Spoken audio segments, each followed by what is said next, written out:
सबसे पहली चीज़ तो ये है कि भगवान को भी दुख झेलने पड़ते हैं जब वो इस धरती पे आते हैं, क्योंकि वो एक ह्यूमन फॉर्म में आए हैं। तो सबसे प्रॉस्परस किंगडम के राजकुमार को एक रात पहले इतना बड़ा झटका मिला, पर उन्होंने कितने शालीनता से उसको एक्सेप्ट किया। धैर्य से पूरे वनवास में वो गेन करते रहे नॉलेज, वो खुद को ग्रो करते रहे। उन्होंने पर्सनल ग्रोथ पे ध्यान दिया, उन्होंने रिवेंज पे ध्यान नहीं दिया। जब जो हमें बताते हैं कि ह्यूमन लाइफ में भी रहते हुए हम जिन जिन सिचुएशन से डील करते हैं उसमें हमें कैसे बिहेव करना है, इसीलिए वो मर्यादा पुरुषोत्तम है।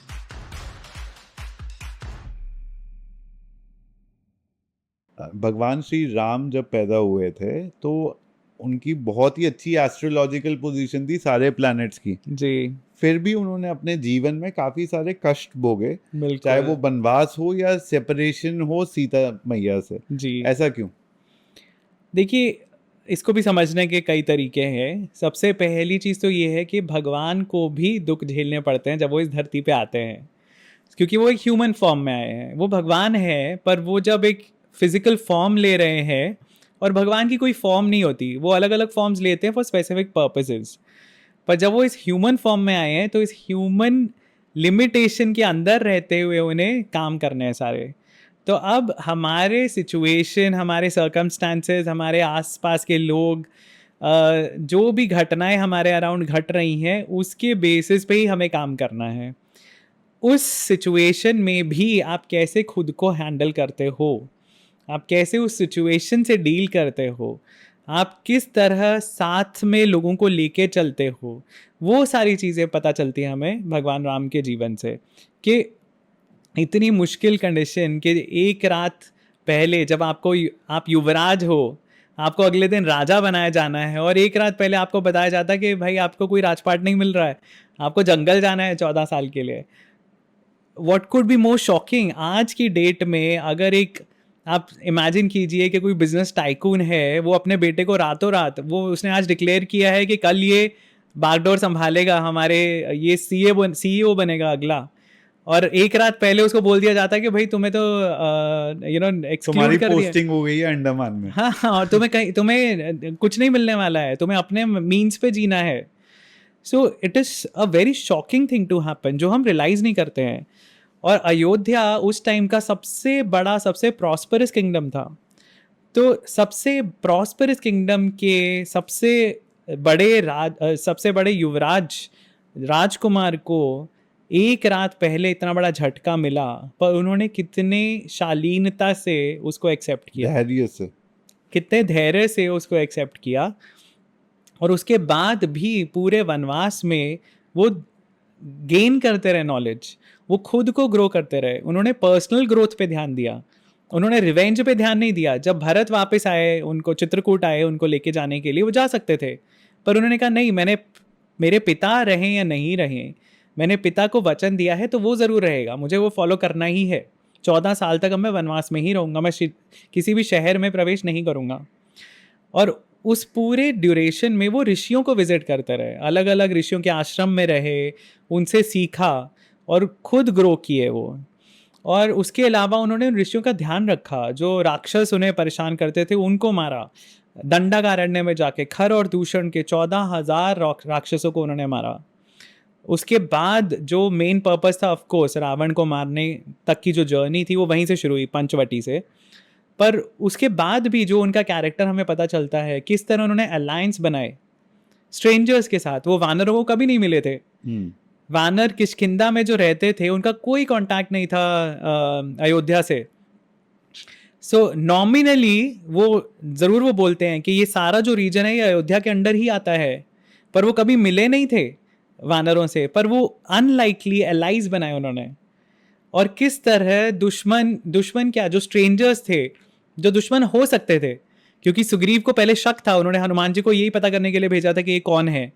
जो अब एक देखिए बहुत बड़ा बड़प्पन जो राम जी का वहाँ पता चलता है। वो वाली जो पावरफुल था, जो राजा था, उससे हाथ मिला सकते थे ना अगर वो सिर्फ अपना सोचते, पर उन्होंने धर्म का सोचा कि धर्म के हिसाब से वाली ने जो किया वो गलत है, तो सुग्रीव को राजा बनना चाहिए। उन्होंने सुग्रीव को सपोर्ट किया। अदरवाइज उनके लिए बहुत सिंपल था कि वाली जो रावण को हरा चुका है पहले, तीन ही लोग थे जिन्होंने रावण को हराया था, वाली, श्री राम और कार्तिवीर्य अर्जुन, जो परशुराम जी की स्टोरी में है। सो वाली ऑलरेडी एक बार रावण को हरा चुका है, तो वो वाली को सपोर्ट, वाली का सपोर्ट लेते तो उनके लिए काम आसान था रावण को हराने का, पर उन्होंने वो नहीं किया, उन्होंने धर्म का साथ चुना। इतने सारे लेसन्स हैं उनकी स्टोरी में जो हमें बताते हैं कि ह्यूमन लाइफ में भी रहते हुए हम जिन जिन सिचुएशन से डील करते हैं उसमें हमें कैसे बिहेव करना है, इसीलिए वो मर्यादा पुरुषोत्तम है। और वाली का भी पुनर्जन्म बताया जाता है कृष्ण भगवान के समय पे। मतलब ये कहानी है, एक बिलीफ है कि वाली का पुनर्जन्म जो था, क्योंकि वाली को उन्होंने छुप के मारा था, तो वाली को वही मौका देने के लिए विष्णु जी उसको दोबारा जन्म देते हैं, जन्म उसको अलाउ करते हैं बदला लेने के लिए, कि जब वो कृष्ण रूप में आते हैं और तब वो द्वारका में बैठे हुए हैं और उनके पाँव को एक हंटर जो है वो हिरन का मुंह समझ के तीर मार देता है। सो वो जो जरा, आई थिंक उसका नाम है उस हंटर का, सो वो जो है वो एक कहानी आती है ज़रूर, पर हर चीज़ टाइड अप है। उसके बाद कृष्ण भगवान शरीर छोड़ते हैं, उसके बाद कृष्ण जी वापस वैकुंठ जाते हैं। पर यही जो स्टोरीज़ हैं ये हमें बताती हैं, हर चीज़ में उनका कैरेक्टर नज़र आता है। जब लड़ाई चल रही है, राक्षस भी मर रहे हैं, वानर भी मर रहे हैं, तो हर साइड अपने अपने डेड को क्रिमेट करती है, राइट। तो राक्षस जो हैं वो क्रिमेट नहीं कर रहे हैं, उन्होंने वहीं छोड़ दी हैं डेड बॉडीज़। राम जी वानरों को बोलते हैं कि इनको भी इकट्ठा करो, इनका भी हम क्रिमेशन करेंगे। उनको कोई ज़रूरत नहीं है वो करने की, पर वो एक प्रिंसिपल सेट कर रहे हैं कि जीते जी ये हमारे दुश्मन थे, मरने के बाद हमारी इनसे कोई दुश्मनी नहीं है। सो हर एक को वो डिग्निटी मिलनी चाहिए, और वही प्रिंसिपल है जो इंडियन आर्मी फॉलो करती है। आप देखिए कि मतलब ऐसे कितनी सिचुएशंस हुई हैं जब क्रॉस बॉर्डर अटैक्स में अगर कोई पाकिस्तानी सोल्जर्स यहाँ उनकी बॉडीज़ होती हैं, उनको प्रॉपरली बेरी किया जाता है उनके कस्टम्स के हिसाब से इंडियन आर्मी के द्वारा, बट सेम वहाँ पे नहीं होता है। हमारे सोल्जर्स के साथ कैसे टॉर्चर किया जाता है वो पता ही है। सो वो वही कॉन्सेप्ट है जो हमारे अभी भी गाइडिंग प्रिंसिपल्स हैं जो हम फॉलो कर रहे हैं। तो सर ये उनकी जर्नी से लर्निंग और ग्रोथ की तो मिलती है, लेसन मिलता है, लेकिन उनको इतना इतना सारा सफरिंग क्यों करना पड़ा भगवान श्री राम को? तो तरुण उसके पीछे भी एक बैक स्टोरी है। जैसा हमने कहा बैक स्टोरीज में हम जाते रहे तो बहुत कुछ निकलता है।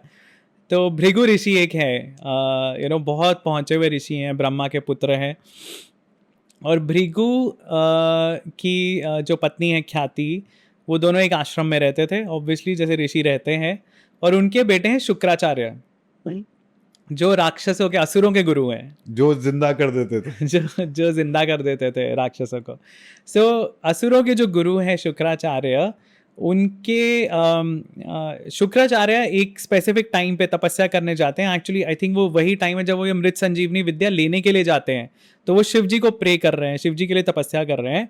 उस बीच में जब राक्षसों, असुरों और देवों के बीच में लड़ाई होती है, उसमें देवता जीत रहे हैं और असुर बचने के लिए जाके शुक्राचार्य के आश्रम में ही छुप जाते हैं, और उसी आश्रम में भृगु और उनकी पत्नी भी रहती हैं।